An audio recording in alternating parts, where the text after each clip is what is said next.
تمہارا پروردگار خوب جانتا ہے کہ تم اور تمہارے ساتھ کے لوگ کبھی 2/3 رات کے قریب اور کبھی آدھی رات اور کبھی تہائی رات قیام کیا کرتے ہو، اور اللہ رات اور دن کا اندازہ رکھتا ہے۔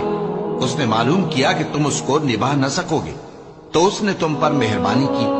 پس جتنا آسانی سے ہو سکے اتنا قرآن پڑھ لیا کرو۔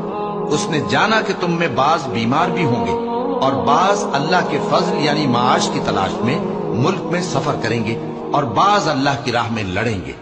تو جتنا آسانی سے ہو سکے اتنا قرآن پڑھ لیا کرو،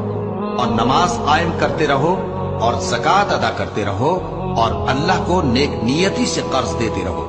اور جو عمل نیک تم اپنے لیے آگے بھیجو گے اس کو اللہ کے ہاں بہتر اور صلے میں بہت عظیم پاؤ گے، اور اللہ سے بخشش مانگتے رہو، بے شک اللہ بخشنے والا ہے، مہربان ہے۔